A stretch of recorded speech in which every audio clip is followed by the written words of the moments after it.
This week I tried Vladik Brutal. It's a game I've been following for a long while. The trailers made it look, well, brutal in the best of ways.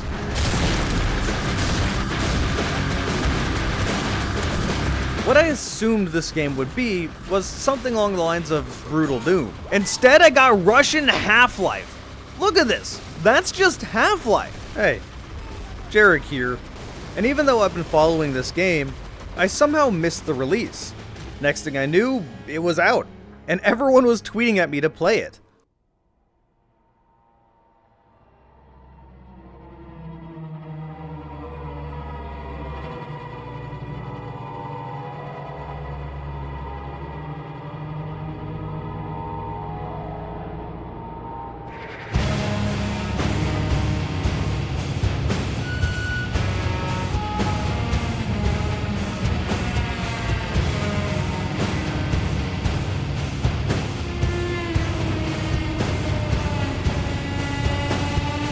That is one sick menu. Immediately, I was impressed. This game has to be good, right? Well, if you look at the reviews on Steam, then yes, this game is apparently amazing. However, this is one of those games that needs an option other than thumbs up or thumbs down. It needs a meh option. My experience went from being giddy that someone understood Half-Life so well to being frustrated that the experience turned into Hunt Down the Freeman instead. To balance out this frustration, let me recommend something I fully enjoy. Into the AM. Check out this shirt. Now check out this shirt. Now check out this hoodie. Check out this button up. These are really comfortable clothes that I wear out and about, or just relaxing at home. Wherever. They are durable enough for me to go mountain biking in them, yet flexible enough for me to just lay in bed. And Into the AM's best sellers are back in stock. You can even get them at a 10% discount by going to my link, intotheam.com/dragonshirts. Wonder where they got that link from. Seriously, I know this is a sponsor segment, but I really do like wearing these shirts. I promise you they're high quality, and if you purchase them through my link, you will be helping me a lot right now. YouTube pay isn't what it used to be. Okay. Back to Russian Half-Life. The first thing I noticed is that this is a surprisingly good PC release. No, not just good, this is a great PC release. Look at all of these settings, and they all work like they should. I was getting 200, 300 FPS at 1440p, didn't really have any issues. This game went above and beyond in this regard. It makes it even more impressive that this was made by one person. Yeah, a singular person did all this. It's kind of insane. With all of this attention to detail when it comes to settings, with the controls feeling fine, with mouse aim feeling fine, there's one omission that drives me insane. You cannot change weapons using the number keys, or any keys. You are forced to use a weapon wheel. Why? I hate weapon wheels. They make combat so much slower than it needs to be. I shouldn't have to pause the game to change weapons every 5 seconds when I have 10 enemies running at me. This is truly baffling. I have no idea why I can't just put hotkeys or even have Half-Life 2's drop-down menus for the weapons. This absolutely needs to be patched in. It's sort of unforgivable that that's not an option. And one of the more common comments I got when I was streaming this game is this a Source game? And it's not. It's on Unreal. They managed to replicate the Half-Life look and feel so well that people just think this is in the Source engine. And graphically, it's not shabby either. For a single person, this is really good. With that said, this being made by a single person starts to become apparent because there is a little bit of production value that is missing. This lack in polish is most obvious when it comes to gunplay, especially the animations. I know this is made by a single person, and when you're on a team, someone generally is going to be specializing in animations and whatnot, but considering how much this game was being pushed on gunplay and combat, I kind of expected the reloading animations to be a bit better. I've definitely seen a lot worse, but they're pretty stiff, and there's no empty or non-empty reload. But that can be forgiven because holy hell do guns feel good in this game. I was getting a lot of weapons really quickly. Started off with a crowbar because Half-Life, of course he did. Let's be real, he doesn't want to be different. He's not trying to hide that this is just Half-Life. The first gun you get is a Tokarev pistol, and it feels fine.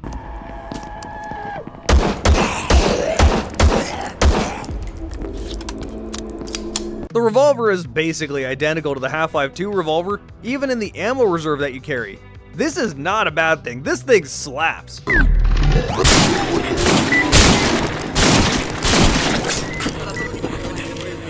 The first automatic you get is an AK thing, and I don't really know what they were doing with this.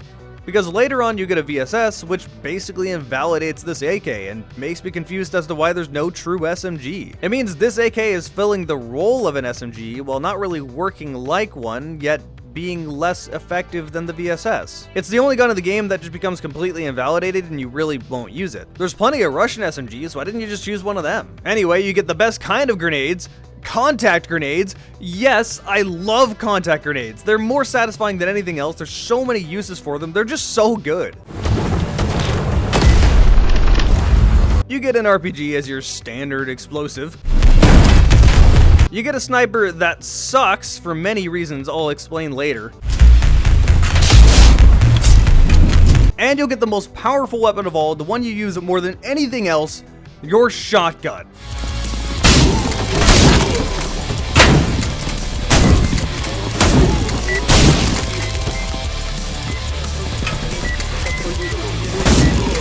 It even has that double shot from Half-Life. This thing will destroy any enemy in the game. Oh, and I'm sorry, did I say shotgun? I meant shotguns. You also get a double barrel, which at first I thought would be pointless because you can do the double shot with the regular shotgun. I already have a double barrel. But no, the double barrel uses different ammo and is even stronger.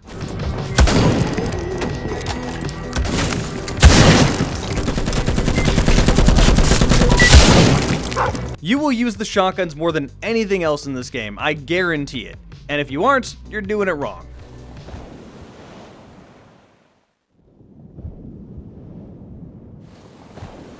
I have wings, don't worry about it. Oh, and you also get a black hole gun similar to Quake.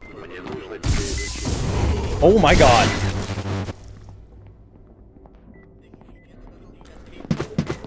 That's how you reload, you just punch it? Alright, so this is just an electric BFG. It's pretty good. It's the one thing that's really out of place in this game, but sure, I guess, I'm not complaining. But there's one tool you have left. One tool that is more powerful than anything else you can get in this game. That tool is a Molotov.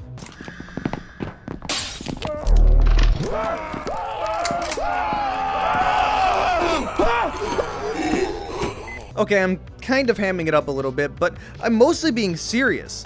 This Molotov is incredibly overpowered for one reason alone. The AI in this game is really dumb. For the zombie mutant things, this is totally excusable.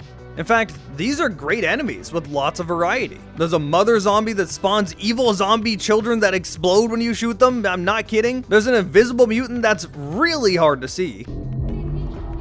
I saw that.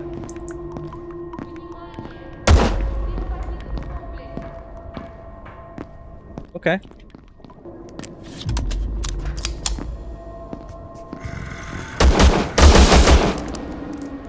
There are massive bosses that aren't exactly very complicated, but are a neat change of pace. There's even alien eggs that spawn fast zombies. Okay, that one's a little disappointing. I was expecting something crazy to pop out of it. If the mutants were the only enemies in the game, the Molotov being strong would be understandable. I wouldn't think twice about it. But no, it's because of the military-style enemies that are equally dumb. They're supposed to be the smart enemies, but they run straight at you. Even if there's a puddle of fire there that will instantly kill them.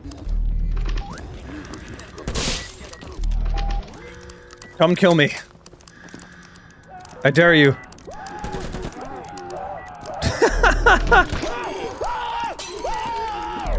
This is by far one of my biggest complaints in the game. Their AI is just not very fun to fight.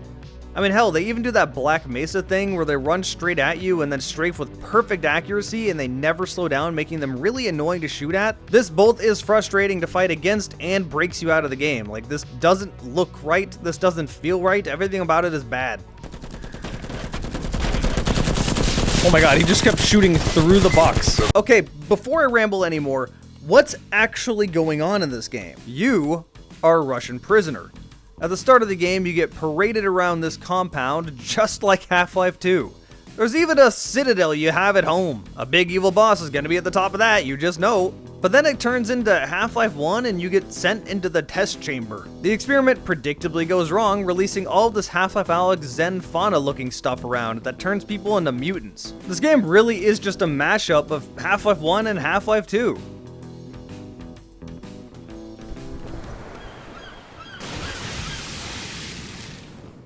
Look, that's one of Half-Life 1's fan puzzles.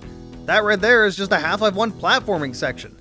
That's just a Half-Life 2 car battery puzzle. In fact, the first half of this game really is as Half-Life as you can get, ranging from trying to escape an underground facility while being attacked by weird creatures, to chapters that play just like Surface Tension, and all of this is awesome.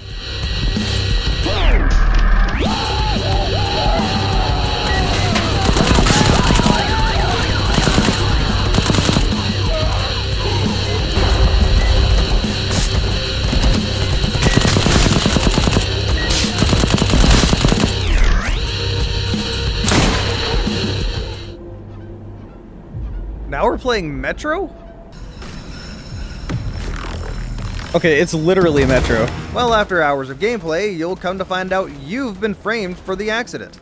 News are reporting you as a terrorist, and you have a tracker in your neck from the prison. Literally Half-Life 1. Your next few hours of playtime is being sent out of the city to your friend's grandfather who can remove it. And this is where the game starts going downhill. Eventually, I got a sniper rifle purely to allow me to counter-snipe other snipers. And this sucks. Does anyone actually like sniper missions? These snipers are pinpoint accurate, instantly shoot at you the moment you expose any part of your body, do a shit ton of damage, and you have no real cover. Oh, also your sniper is a single shot bolt action. Why? As it turns out, these snipers aren't actually that bad as they aren't hit scan. But their introduction is while they're so close that they might as well be anyway. You had the foresight to balance the snipers, then slap them in a fucking awful arena like this? Why? Well, eventually after this, I came across the worst boss in the game, the Stink Worm. This boss has a radioactive spit attack that's really hard to dodge, leaves pools of damaging acid on the ground, which limits what you can do. All of this while non-stop spawning a metric ass ton of enemies and being absurdly tanky. Now, what they want you to do is spawn these barrels and blow it up. However, that's impossible with all the enemies and projectiles. Instead, you just need to shoot at it for 20 million years until it dies. It sucks. Well, eventually you make it to that dude's grandfather's house to take the chip out of your neck so people can stop tracking you. And this looks real reassuring. He at least has some morphine, so there's that. But when you wake up, he tells you the surgery is a failure, because anytime he cuts you, you instantly heal. Turns out, that experiment gave you regenerative powers. Does this change the gameplay in any way? Do you have regenerating health? Nope, it means literally nothing. What's the point of this? It's not even explained. It's not important to this at all. The extent of it being important is just, it pops up in the story, so it's important now. He at least reprogrammed the chip to deactivate for 6 hours. Arbitrary time, but whatever, you got 6 hours. But he took away your guns. You know what that means. My favorite, forced stealth mission in a non-stealth game. Why? If you add this stuff into your game, you deserve to deep throat a cactus. Thankfully, this isn't hard, but it's not fun. There's no reason for this to be here. It's incredibly short, you walk by enemy AI that are way too dumb for stealth to ever actually work in a meaningful way. You eventually pick up your guns and then you just go murder everyone anyway. This also means that you traveled way out of the city for absolutely no reason and are now traveling back. You even go back to that test chamber at the beginning of the game. It makes the story feel contrived and pointless. It gets even worse because this game tries to emulate the last few chapters of Half-Life, the Follow Freeman style chapters. I got placed into what felt like work-in-progress Gmod maps with way too many enemies that non-stop keep spawning until you push through them. No. Just no. This is terrible game design. I get that this is this game's attempt at creating a final climatic chapter, but it's a terrible way to do it. It's frustrating, not fun, and overstays its welcome by about 2 hours. Even worse, there's not even a final boss. That was this game's final boss. You kill the main evil dictator, the main antagonist, in a cutscene. That's it, game ends. Yeah, if you can't tell, my experience on this game was rather mixed. I don't want to say it's a bad game, because it's certainly not. In fact, the first half is pretty fantastic. The fact that you have a 6 to 7 hour long game made by a single person, not even being released in early access, it's just done and out, is crazy. But it really did feel like he was working just to get it done in the second half of the game. Almost like it shifted from being a Half-Life game to Hunt Down the Freeman meets Call of Duty. Those are harsh words, but it really does get bad when it gets bad. But when it's good, it's really good. It's a game that I think I could recommend if you really like Half-Life, but it's not one I would push up on your priority list. It is thankfully very cheap, around $10, so I mean, I guess you don't have too much reason to not play it. It's at least worth checking out. Just like it's worth checking out my sponsor, Into the AM, 10% off site-wide. Don't forget, intotheam.com/dragonshirts. And of course, a huge thanks to my YouTube members. They get to see all my videos very early, usually, at least a week ahead of time. YouTube pay is not great right now, so it really does mean a lot that they care about my videos enough to become members for my channel. Hey, if you're still here, you probably like my content, so check out those videos over there. I have a whole playlist of reviews and whatnot. YouTube's recommending what they think is your favorite thing over there. You can subscribe over here if you want to, and I stream once a week, so check out my Twitch and give a follow if that's your thing. See you next video.